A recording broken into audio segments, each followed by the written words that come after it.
Well, I'm here today in Dearborn, Michigan, and it's been a year since I've been here.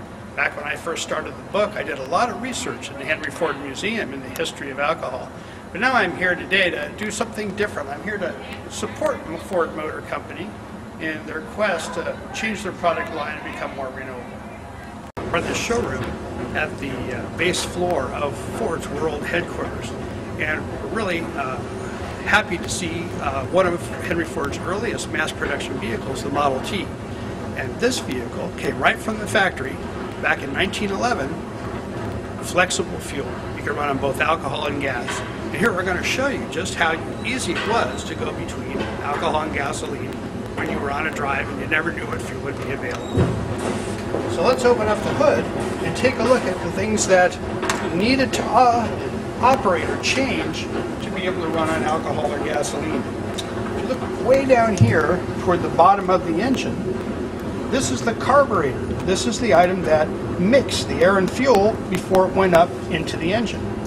So this piece on top was the main metering jet, and it's basically a screw screwed into a hole, and depending on how deeply it was screwed into the hole would regulate how much fuel was allowed to go by.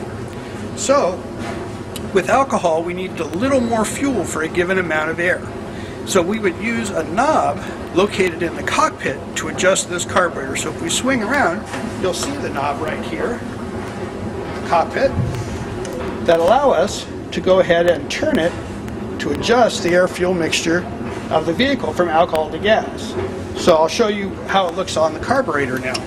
And the carburetor's linkage turns to go ahead and screw in this case, the metering needle so that we could run it on gasoline, or we could turn it out like this to run it on alcohol. So that was as simple as it was to change the air-fuel mixture on the Model T. Now, of course, we would want to take advantage of alcohol's 105 octane characteristics. And back then, gasoline was only 50 octane, so it was a big difference. So what Henry Ford did is allow us to change the way the car was tuned so it could take advantage of that high octane. So that's on the other side of the engine. Let's go over there.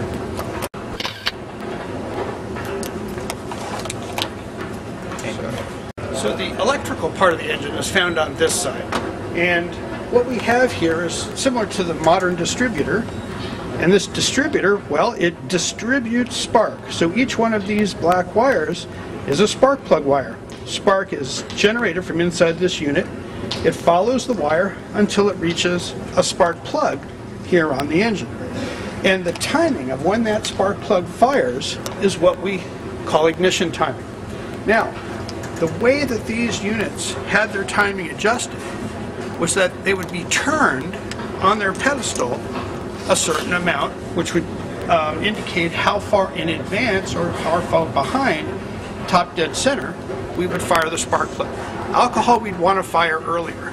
So to adjust this for alcohol and gas, we go back to the cockpit and we find that right here on the column is our spark advance knob. So I can adjust it, as you can see, back and forth. Now if you take a look at the distributor, as I turn this, you'll see how we can change the timing.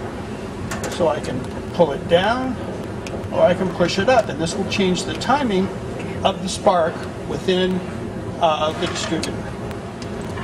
So by adjusting these two things, we could go from alcohol to gasoline. Alcohol found on every farm in the United States, and gasoline found at Rockefeller stations in town. So Henry Ford had everybody covered with the Model T.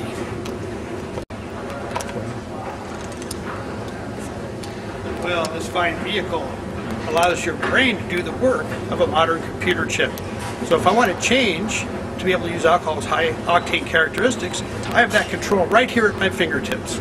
So right here below the steering wheel, I can go ahead and adjust the spark timing to race car levels and be able to run Model T at a much more efficient rate than I could if I was on gasoline timing, which would be up here.